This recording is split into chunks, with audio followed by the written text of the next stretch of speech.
Hi guys, it's Sadie, so welcome back to my channel.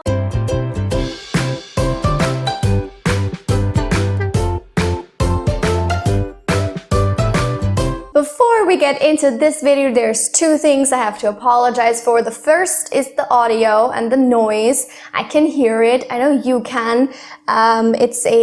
We live like really close to a factory, not a factory, like a business, and they use this machine and it's very noisy. And I don't really notice it that much because it's the same monotonous sound all the time. But when I film, it gets really annoying, and I do try to edit it in post. That sounds very fancy, but it doesn't really go anywhere. So I'm really sorry about that. Second thing I have to apologize for is the fact that I have been absent from this channel for quite a while. I don't know, I think it's been 2 weeks since I've made a video, and that is a really long time for me. Normally I put up 3 videos a week, as you might know, so it felt so weird. I felt so like neglectful, like I was like leaving my child unattended for a very long period of time. I had a lot to do at uni and with work, and I just did not have time. Genuinely, there was no spare time in my life. But anyway, in today's video, we're going to be talking about TBRs, and specifically what my TBRs are gonna look like for the future, and also my TBR for the summer. So basically, if you've been following my channel for the past few months, I've been trying to do monthly TBR videos, and some months I've been doing okay with reading the books that I actually set myself to read, and other times I've failed miserably. More often than not, I've failed miserably, and I really feel like that means that TBRs just don't work for me, that there's not really much point to them for me to do them like this every month. Even though it's fun and kind of cool to set yourself that challenge, I feel like if I end up reading like 3 of the books that I wanted to read, then what's the point of like even picking out the other 7, you know? Going forward, we're going to do things a little bit differently. I'm gonna try to start doing quarterly TBRs that relate to each season. So for like September, October, November, that's gonna be the autumn, fall TBR. And I will pick 15 books for those 3 months to read, meaning that, you know, since I do try to read about 10 books a month, I have like 5 books that I should read in that month, and then the other 5 I can choose, you know, whatever I want to read. And since it's a 3-month span, I can also, you know, space it out however I want. I can read 15 books in 1 month, like my whole TBR in 1 month, and then read whatever for the other 2. So I feel like that adds a bit more structure and like a bit more meaningful structure, and it also makes it easier for me to branch out and read other things and not feel too forced into a specific path. Now, since I am coming to this realization a little bit in the middle of a season, I'm going to do this particular quarterly TBR a little bit differently. It's only going to be running for 2 months, being July and August, and then starting September, I'm going to go into the 3-month TBRs. So for those 2 months, I've picked 10 books that I want to read. So again, 5 books for each month or not. We shall see. I can do whatever I want there. But that's kind of the basic gist of it. I hope that makes sense. Let me know what you think of this idea. And now, without further ado, let's chat about the 10 books that I want to read in summer. I hope to be reading a lot more than just 20 books in the next 2 months, considering I have so much time. So we shall see, and I also have some exciting read-along plans coming up, so stay tuned for that. But yeah, let's just talk about the books, okay? That's why you're here. So since I do have a bit more time coming up, I mean, it's only fair to set myself some challenges. So the first 2 books I want to read over the holidays are The Mad Ship, as well as Ship of Destiny by Robin Hobb. These are books 2 and 3 in the Life Ship Traders trilogy, and I just read the first one this past month. I really quite enjoyed it, and I hope to be motivated enough to read both of these tomes in the upcoming weeks. I really like this series. It's very interesting, and I can't wait to see where the story goes. I hope to get to these soon, as I said, and yeah, let's make it happen in the holidays, you guys.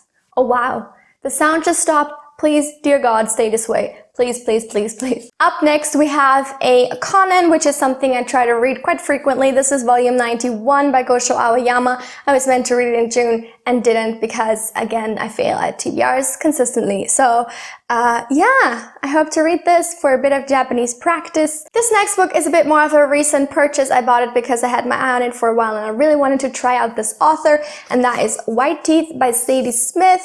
I have plans to do a buddy read for this at some point in the summer, so that really should happen. I hope. I'm very excited to see what I think of Sadie Smith and what I think of this book. And again, it's a bit bigger, but I think bigger books and bigger projects are best taken on when you have a lot of time. That's very logical, I think.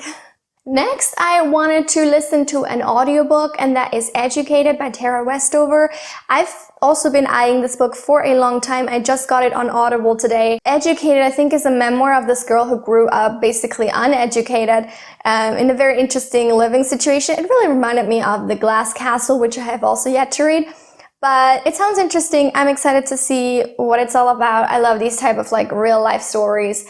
And I can't wait to jump into it. Let me know what you thought of it if you've read it or listened to it. But because it's not summer without some, at least some, light and fun contemporary reading, I also wanted to read China Rich Girlfriend and Rich People... It's not that difficult of a word. Wow. I'm very incapable right now.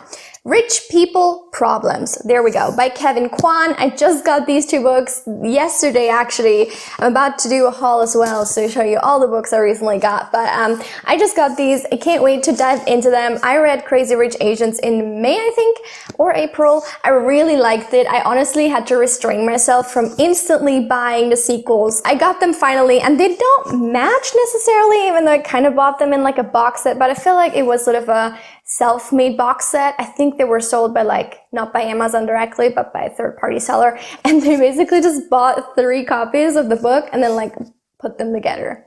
And that's what they call a box set. Okay, whatever, it's fine. They more or less match, at least the covers do. So yeah, I can't wait to jump into these. I'm very excited. I really want to read them. I really enjoyed the first one, so things are looking good. I'm definitely going to get to these. Then I got a historical fiction book that I also want to read super soon because I'm currently in like a Victorian England era mood type thing. So I wanted to read this one. It's been on my list for a while, and this is The Grand Sophie by Georgette Heyer.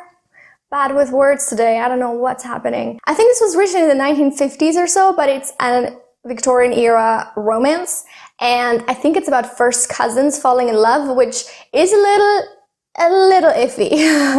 By today's standards, at the very least, it's very iffy, but I feel like if I just ignore that fact and pretend they're like second, third, whatever cousins or no cousins at all, I think I'll be fine. So we shall see. I really want to try it out. I want to try to read some like classic historical fiction, especially romances, because I feel like nowadays they're very raunchy. Like, you don't find historical fiction romances that aren't.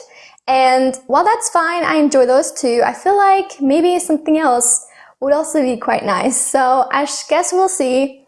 Who knows? Maybe there's a whole lot more going on than I'm expecting, but I really want to get to this soon. I think it's also kind of a perfect book to read in the summertime, so I can't wait. Oh my god, I can't wait to be at my parents' house and sitting in the garden and reading this in the sun, or actually not, because I don't want to get skin cancer, but I'm so excited. I can't wait. I can't wait. Then second to last, because I want to cover all my bases and I don't know what reading moods I'm going to be in for the next 2 months, I wanted to pick a very different book, and that is The Long Way to a Small Angry Planet by Becky Chambers. This is a sci-fi novel that I've been wanting to read for so long. I think I've exclusively heard very good things about this book throughout my time on BookTube. Everybody loves this. I think the third book is already out as well, so there's a whole series to read here, and I can't wait to jump into it. I'm so excited. I kind of feel like the beginnings of a sci-fi phase coming on for some reason, so chances are very good that I will actually get to this, and yeah, I can't wait. I also love the titles of this series. It's very weird, I know, but what's the one? A Long and Common Orbit or something? Is that what it's called? Probably not. Something with an orbit. I love that title. It just sounds so cool. Like, all the titles sound so cool and so creative, and that's already like a big plus in my book. And then finally, the last book I want to try to get to is My Sister the Serial Killer by Oyinkan Braithwaite. There's an accent, like perdu. There's like an accent something on the E, so I don't know, I think you pronounce that as well. Aigu. Aigu is a word, not perdu. Perdu means lost. Aigu and Graf. Maybe not. My French is not that fresh.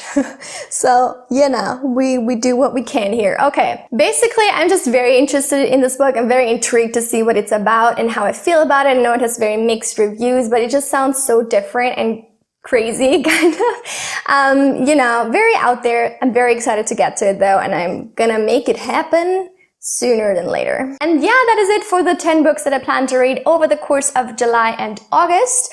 I think I'm gonna be doing TBR updates in my wrap-ups every single month, kind of like how I've been doing, show you the books that were on my TBR, and then like kind of tick them off as I go, so you can always see where we're currently at with that TBR. And I think that is really the best way to make TBRs make sense and have a point and be kind of encouraging me to read instead of the other way around. Please don't forget to like and subscribe, and let me know in the comments what you're planning to read over the summer. If you have holidays, anything exciting coming up, leave it all in the comments down below, and don't forget to come back very soon for another video. Until then, have a lovely week. Bye!